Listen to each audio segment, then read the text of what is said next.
speaking of the border, we're still dealing with so many children who are separated from their families.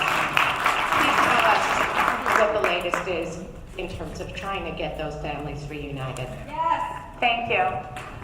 So, this is something that we're all struggling with. As you know, many of when the children were separated, there was not a good plan for getting them back with their families. So we are looking into where their families are, trying to get them back together. We've certainly ended the separations at the border. That was before I got into Congress.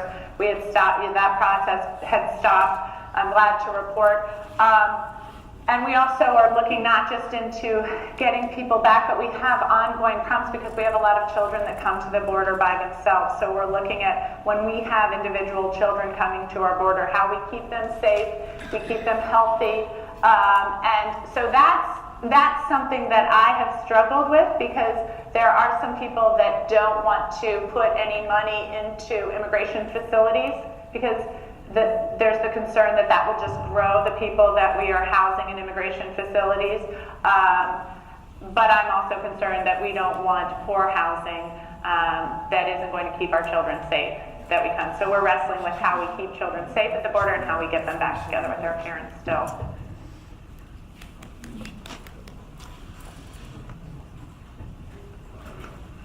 Hi, Mikey. My name is Steve Kamenetsky, and I live here in Parsippany. And my concern is one that is most immediately going to be affecting 78 million baby boomers, and that's pertaining to Social Security and Medicare. Now, the last time Congress really did anything effectively was back in 1983 in the Reagan administration, so that's 36 years ago. And if you read the latest Social Security trustee reports, we're going to face a 21% cut in 15 years.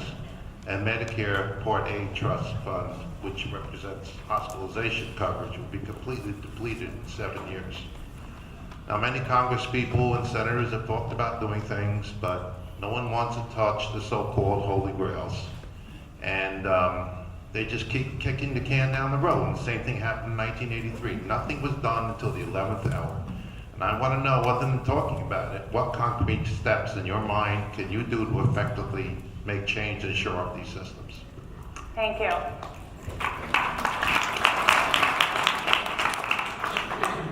So I have been talking to a member of our delegation who has a bill put together. I think right now he has 100 co-sponsors on the bill. It would secure Social Security and Medicare, provide a tax cut to some of our seniors.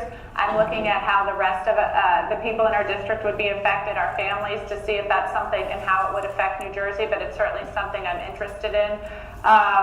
And that seems to be the major bill on the floor. I want to find out exactly what the mechanisms are, and then if I don't think we can sign on to it as New Jerseyans, how we can fix it so that it, even in states like ours, people are still receiving a benefit. Because as we know, before Social Security was instituted in 1934, over half our seniors were living in poverty. The highest rate of people using our bankruptcy courts right now, they're entering into our bankruptcy courts, are our seniors.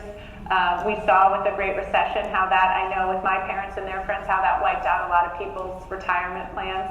So we definitely need to have that safety net. And I think just ensuring that it's solvent for many years to come is what we're fighting over right now in the caucus, like how we can fix it and make sure it's solvent. So there is a bill on the floor. I'm still looking into that. It's there's several ins and outs, but I've got a meeting with the person who is one of the people who's co-sponsoring it to sit down and walk line by line through the bill.